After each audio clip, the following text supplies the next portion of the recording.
Hello friends. I am sure आपको ये बात तो पता होगी कि इसी साल इंडिया ने ऑस्ट्रेलिया से दुनिया के सबसे बड़े क्रिकेट स्टेडियम का खिताब छीनकर खुद हासिल कर लिया है।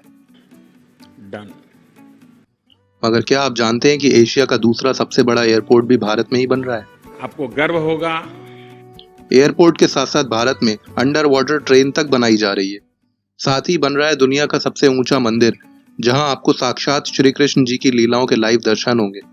ऐसा लगेगा आपको कि मानो भगवान विष्णु के वैकुंठ लोक में ही साक्षात पहुंच गए हो। आइए आज आपको बताते हैं भारत के उन 5 महा प्रोजेक्ट्स के बारे में, जिनके पूरा होने के बाद दुनिया की नजरों में भारत की इमेज और भी ज्यादा चमकने लगेगी। जिनके पूरा होने के बाद जो देश भारत को थर्ड वर्ल्ड यानी तीसरी दुनिया कहते आए हैं, वो भी भारत को देखने के लिए वीजा की लाइनों में खड़े दिखेंगे। तो चलिए फटाफट सब्सक्राइब का बटन और घंटा बजा के शुरू करते हैं आज के ये रंगीन दर्शन, क्योंकि आज के वीडियो का 5वां महा प्रोजेक्ट पूरा होने के बाद भारत में भगवान के साक्षात दर्शन करने की सुविधा भी आपको मिलने लगेगी और विदेशों तक से इसे देखने के लिए सैलानियों की भीड़ लग जाएगी। नंबर 1 पर है दुनिया का सबसे बड़ा क्रिकेट स्टेडियम। कश्मीर से लेकर कन्याकुमारी तक भारत में हर जगह क्रिकेट का क्रेज कुछ इस कदर है कि भारत में क्रिकेट को एक धर्म तक कहा जाने लगा है। भारत ने दुनिया को कई सर्वश्रेष्ठ क्रिकेटर दिए हैं। अब आगे तो और भी बड़ी लाइन लगने वाली है। जरा सोचिए कैसा लगेगा आपको अगर आपको दुनिया के सबसे बड़े क्रिकेट स्टेडियम में बैठकर क्रिकेट देखने का मौका मिले, तो जहां आपके चारों तरफ लाखों लोग बैठे हों और सभी अपने फेवरेट खिलाड़ी के लिए चीयर कर रहे हों। दुनिया भर के टीवी चैनलों के कैमरे आपको कवर कर रहे हों। वेल फ्रेंड्स, आपकी ये इच्छा पूरी हो चुकी है। आपको गर्व होगा। दुनिया का सबसे बड़ा क्रिकेट स्टेडियम अब ऑस्ट्रेलिया का मेलबर्न क्रिकेट स्टेडियम नहीं रहा, क्योंकि अब उसे पछाड़कर पहले नंबर पर आ गया है भारत का ये विशाल क्रिकेट स्टेडियम। अहमदाबाद शहर के मोटेरा इलाके में तैयार इस क्रिकेट स्टेडियम को गौर से देखिए, कितना आलीशान लग रहा है। दरअसल ये वही पुराना सरदार वल्लभ भाई पटेल स्टेडियम है, मगर माजरा ये है कि उसी पुराने सरदार वल्लभ भाई पटेल स्टेडियम को तोड़कर ये नया स्टेडियम बनाया गया है। ये स्टेडियम पहले 50,000 दर्शकों को बिठा पाता था, लेकिन ये पहले के मुकाबले अब दुगने दर्शकों को आराम से जगह दे सकता है। 1,10,000 से ज्यादा दर्शक इसमें आराम से बैठकर मैच देख सकते हैं। इसके अलावा इस आलीशान से स्टेडियम में एक 55 कमरे वाला क्लब हाउस है, एक ओलंपिक साइज स्विमिंग पूल है, 76 कॉर्पोरेट बॉक्सेस हैं, जिम्नेजियम है और साथ ही क्रिकेट के लिए 11 किस्म की पिचें हैं। इसके अलावा इस मैदान के नीचे बारिश के पानी को निकालने का एक आधुनिक सिस्टम लगाया गया है, जिसकी मदद से बारिश होने के बाद मैदान महज आधे घंटे में दोबारा खेलने के लिए तैयार किया जा सकता है। और अगर आप यहाँ कभी जाने का प्लान बनाते हैं तो फिकर नॉट, आप आराम से अपनी गाड़ी या 2 व्हीलर लेकर यहाँ जा सकते हैं, क्योंकि यहाँ पार्किंग की कोई प्रॉब्लम नहीं है। यहाँ 4,000 कारों, 10,000 से अधिक 2 व्हीलरों को बड़े आराम से पार्क किया जा सकता है। साथ ही अगर आप चाहें तो मेट्रो से भी यहाँ आ सकते हैं। स्टेडियम के पास ही मेट्रो लाइन भी लाई गई है। अब इतना सब एक साथ बनाए तो सोचिए स्टेडियम आखिर कितना बड़ा होगा। वेल फ्रेंड्स, ये स्टेडियम पूरे के पूरे 64 एकड़ जमीन पर बनाया गया है और इसे बनाने में पूरे 5 साल लगे हैं। 2015 से लेकर 2020 फरवरी में जाके इसका कंस्ट्रक्शन कंप्लीट हुआ है और ऐसा अनुमान लगाया जाता है कि इसे बनाने में पूरे 700 करोड़ रुपए खर्च हुए हैं। पीएम नरेंद्र मोदी ने ही दुनिया के सबसे बड़े क्रिकेट स्टेडियम को बनाने की योजना बनाई थी। दरअसल मोदी गुजरात क्रिकेट एसोसिएशन के अध्यक्ष के तौर पर भी काम कर चुके हैं। उसी दौरान इन्होंने इसे बनाने की योजना बनाई थी और आप तो जानते ही हैं, जितना बड़ा स्टेडियम उतने ज्यादा दर्शक और उतनी ज्यादा कमाई। यानी न केवल इस स्टेडियम से देश का डंका दुनिया भर में बज गया है, बल्कि ये स्टेडियम अब दुनिया भर से दर्शकों को आकर्षित भी करेगा और भारत के लिए कमाई का अच्छा जरिया बनेगा। नंबर 2 पर है दुनिया का सबसे बड़ा हाईवे टनल। यह एशिया की सबसे लंबी सुरंग होगी। सबसे पहले फ्रेंड्स आपको बताते हैं कि इसे क्यों और कहां बनाया जा रहा है। जोजिला दर्रा 11,578 फीट की ऊंचाई पर स्थित श्रीनगर कारगिल लेह हाईवे पर स्थित है। इसी से होकर आगे लद्दाख तक जाया जाता है। मगर फ्रेंड्स, सर्दियों में जोजिला दर्रा बंद हो जाता है। इसके बंद होने से हमारी सेना को सबसे बड़ी दिक्कत आती है, क्योंकि सामरिक दृष्टि से बेहद महत्वपूर्ण लद्दाख सर्दियों में बाकी भारत से पूरी तरह कट जाता है। यहाँ तापमान -45 डिग्री तक नीचे चला जाता है। इसीलिए इस हाईवे टनल को बनाया जा रहा है। जोजिला टनल का निर्माण कार्य पूरा होने के बाद पूरा लेह लद्दाख, कारगिल, द्रास और सियाचिन सालों भर देश के बाकी हिस्सों से सड़क मार्ग से जुड़ा रहेगा। फ्रेंड्स, आपको ये भी बता दें कि जोजिला दर्रा दुनिया के सबसे खतरनाक रास्तों में से एक है। इस दुर्गम रास्ते में वाहन चलाना बेहद चुनौतीपूर्ण और खतरों से भरा है। जोजिला टनल एशिया की सबसे लंबी 2 वे टनल होगी। यह सुरंग मौजूदा हाईवे के नीचे 400 मीटर दूरी तक गुजरेगी। सर्दियों के मौसम में कारगिल पोस्ट पर खाने पीने का सामान और हथियार आदि पहुंचाने में समस्या आती है, मगर इसके बनने के बाद हर मौसम में सीमा चौकियों तक सामग्री पहुंचाई जा सकेगी। रणनीतिक लिहाज से भारत के लिए यह बड़ी बढ़त होगी। इस टनल के बन जाने के बाद 3 घंटे का सफर महज 15 मिनट में ही पूरा हो जाएगा।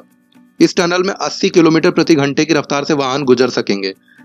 हाईटेक कम्युनिकेशन समेत इस टनल में तमाम जरूरी सेफ्टी फीचर्स भी उपलब्ध होंगे। इस सुरंग के निर्माण में 6808 करोड़ रुपए की लागत आएगी। इस टनल के बन जाने पर लद्दाख क्षेत्र में रोजगार के पर्याप्त अवसर तैयार होंगे। लद्दाख की खूबसूरत वादियों में पर्यटकों की संख्या भी बढ़ जाएगी। फिलहाल सर्दियों में यहाँ केवल हवाई मार्ग के जरिए ही टूरिस्ट आ पाते हैं। 2018 में प्रधानमंत्री नरेंद्र मोदी ने इस टनल की नींव रखी थी, जिसके बाद से ही इसका डंका दुनिया भर में बज गया। सबसे ज्यादा मिर्ची चीन को लगी, जो हमेशा से लद्दाख पर अपनी गंदी नजर रखता आया है। वहीं पाकिस्तान, जो कारगिल पर अवैध कब्जा करने की नाकाम कोशिश करके बुरी तरह हार का मजा चख चुका है, उसे भी भारत की इस सुरंग से काफी तकलीफ हुई है। मगर इसके साथ साथ फ्रेंड्स, दुनिया भर के अन्य देशों की नजरों में भारत की इमेज भी इस सुरंग के निर्माण की खबर ने चमका दी। एशिया की ये सबसे लंबी सुरंग भी दुनिया भर के पर्यटकों को भारत की ओर आकर्षित करके भारत की अच्छी कमाई कराएगी। नंबर 3 पर है बुलेट ट्रेन। जिस रफ्तार से इंडिया बुलंदियों को छू रहा है, उससे भी ज्यादा रफ्तार से भारत की पटरियों पर ट्रेन भी चलेंगी, और सिर्फ जमीन पर ही नहीं बल्कि पानी के नीचे भी चलेंगी। पानी के अंदर दौड़ने वाली दुनिया की पहली बुलेट ट्रेन के मिशन पर चीन तेजी से काम कर रहा है, तो भारत के प्रधानमंत्री मोदी भी कहाँ पीछे रहने वाले थे। उन्होंने भी जापान के साथ मिलकर बुलेट ट्रेन के मिशन को हरी झंडी दिखा दी, जो न केवल जमीन पर बल्कि समुद्र के नीचे से भी गुजरेगी। मुंबई और अहमदाबाद के बीच चलने जा रही बुलेट ट्रेन देश का पहला बुलेट ट्रेन प्रोजेक्ट है। अहमदाबाद और मुंबई के बीच हाई स्पीड ट्रेन कॉरिडोर का काम जारी है, और इसी 508 किलोमीटर बुलेट ट्रेन ट्रैक का 21 किलोमीटर हिस्सा समुद्र के नीचे बनी सुरंग से होकर गुजरेगा। यह हिस्सा महाराष्ट्र में बीकेसी से कल्याण सिलफाटा के बीच होगा। 2022 अगस्त महीने तक इस ट्रैक का निर्माण पूरा होने का अनुमान है। बुलेट ट्रेन में 800 पैसेंजर एक साथ बैठकर सफर कर सकते हैं। हालांकि प्रोजेक्ट सफल होने के बाद जरूरत पड़ने पर बैठने की क्षमता को बढ़ाकर 1250 किया जा सकता है। बुलेट ट्रेन में भी फ्लाइट की तरह 2 क्लास होंगी, इकोनॉमी और एग्जीक्यूटिव क्लास। बुलेट ट्रेन में रिवॉल्विंग सीट भी होंगी फ्रेंड्स, जो आपके सफर को और भी आरामदायक और मजेदार बना देंगी। बुलेट ट्रेन का किराया फ्लाइट से कम और राजधानी AC 2 टियर के बराबर होगा।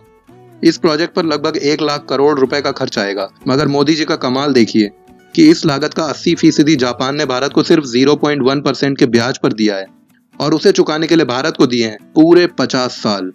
साथ ही पहले 15 साल भारत को कोई कर्ज ना चुकाने की भी छूट जापान ने दी है।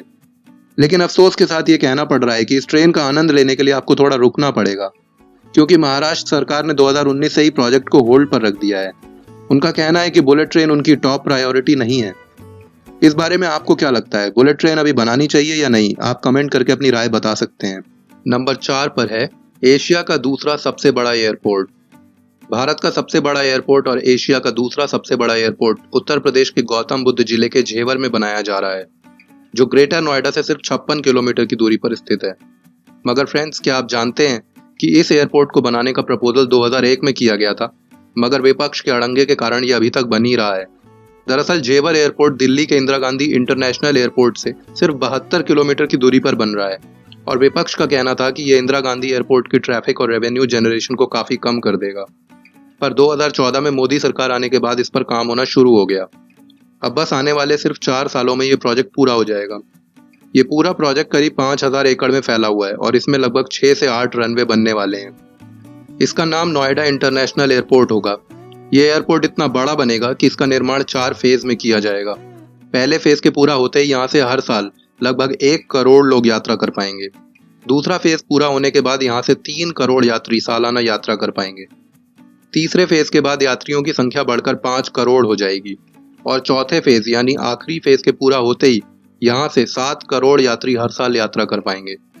इसी के साथ ये एशिया का दूसरा सबसे बड़ा एयरपोर्ट तो बनेगा ही, साथ ही दुनिया का 5वां सबसे बड़ा एयरपोर्ट होने का भी खिताब अपने नाम कर लेगा। इस विशाल एयरपोर्ट के निर्माण की खबर ने सारे विश्व का ध्यान भारत की ओर खींचने का काम किया है। दुनिया में भारत की धाक इस एयरपोर्ट के निर्माण के बाद और भी ज्यादा बढ़ जाएगी। नंबर 5 पर है विश्व का सबसे ऊंचा मंदिर। भारत के कल्चर और धार्मिक विरासत को भारत और दुनिया के बच्चे बच्चे को समझाने के लिए भारत में 1 या 2 नहीं बल्कि कई बड़े कृष्ण मंदिरों का निर्माण किया जा रहा है। करीब 2100 करोड़ रुपए की लागत से बन रहे इन मंदिरों की खूबियां ऐसी होंगी जिन्हें देख सारी दुनिया ही दंग रह जाएगी। तो चलिए फ्रेंड्स, जानते हैं कि भारत कैसे इन मंदिरों के जरिए भी दुनिया में छा जाने वाला है। इनमें से पहला है वृंदावन में बन रहा दुनिया का सबसे ऊंचा मंदिर, जिसे बनाने में लगभग 800 करोड़ रुपए का खर्च आएगा। ये मंदिर 700 फीट ऊंचा होगा और 65 एकड़ में फैला होगा। इसमें 70 मंजिला मंदिर बनेगा। इस मंदिर को एक अम्यूजमेंट पार्क की तरह डेवलप किया जा रहा है, यानी इसमें लाइट शो के जरिए आप भगवान कृष्ण की लीलाओं को महसूस कर सकेंगे। जैसे किसी अम्यूजमेंट पार्क में झूले होते हैं, ठीक वैसे ही यहाँ अघासुर, बकासुर, पूतना जैसे राक्षसों के वध से जुड़ी एक्टिविटी होंगी। मंदिर का मुख्य हॉल इतना बड़ा होगा कि उसमें एक बार में 5000 लोग आसानी से भगवान के दर्शन कर पाएंगे। साथ ही इसमें भागवत गीता एक्सपो भी होगा। इसमें भागवत की प्रमुख घटनाओं को दिखाया जाएगा। मंदिर में यमुना क्रीक भी होगा। इसमें लोग परिवार के साथ यमुना नौका विहार का आनंद ले सकेंगे। कैप्सूल एलिवेटर यहाँ का खास आकर्षण होगा। इसमें बैठकर लोग काफी ऊंचाई तक ऊपर जाएंगे और ब्रह्मांड के विभिन्न पहलुओं को जान सकेंगे। इसी तरह बेंगलुरु के वैकुंठ हिल पर श्री कृष्ण लीला थीम पार्क बनाया जा रहा है, जिसे बनाने का खर्च लगभग 750 करोड़ रुपए आएगा। अब बात करते हैं कि यहाँ दुनिया को हैरान करने के लिए क्या क्या खास होगा। यह थीम पार्क घने जंगल और वृंदावन का पूरा एहसास देगा। भगवान श्री कृष्ण ने अपने जीवन में जितने राक्षसों का वध किया है, उन सभी घटनाओं का चित्रण इस थीम पार्क में होगा। इसके साथ ही वैकुंठ एक्सपीरियंस वाला एक सेक्शन भी होगा। इसके दर्शन करने के लिए जब भी आप अपने परिवार के साथ जाएंगे तो आपको एक पौराणिक विमान जैसा दिखने वाले विमान में बिठाकर उड़ाते हुए धाम तक ले जाया जाएगा। इसकी बनावट वैसी ही होगी जैसी पुराणों में वैकुंठ के लिए लिखी है। आप खुद वैकुंठ में भगवान के वास को महसूस कर पाएंगे।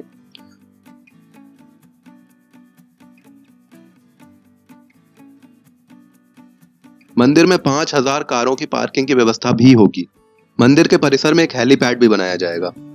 इन विशाल मंदिरों के निर्माण की खबर ने न केवल दुनिया का ध्यान भारत की ओर खींचा है, बल्कि इनके पूरा होने के बाद भारत की धार्मिक और सांस्कृतिक विरासत व प्राचीन इतिहास देखने के लिए पर्यटकों की लंबी लंबी लाइनें भी लग जाएंगी। सो फ्रेंड्स, इंडिया में एक के बाद एक कितने सारे बड़े बड़े प्रोजेक्ट्स आ रहे हैं, जिनमें भारत एक नया ही वर्ल्ड रिकॉर्ड बनाता नजर आ रहा है। अगर आपको भी इन सारे प्रोजेक्ट्स को देखकर हो रहा है जबरदस्त गर्व, तो वीडियो को कीजिए लाइक और अपने दोस्तों के साथ करिए शेयर, ताकि सभी को ये पता चल सके कि भारत किस तरह से लगातार तरक्की करता जा रहा है और दुनिया के लिए एक मिसाल बन रहा है। अगर आप नहीं हैं इस चैनल पर तो सब्सक्राइब करके घंटा दबाना ना भूलें, ताकि आगे आने वाले किसी भी वीडियो को आप मिस ना कर सकें।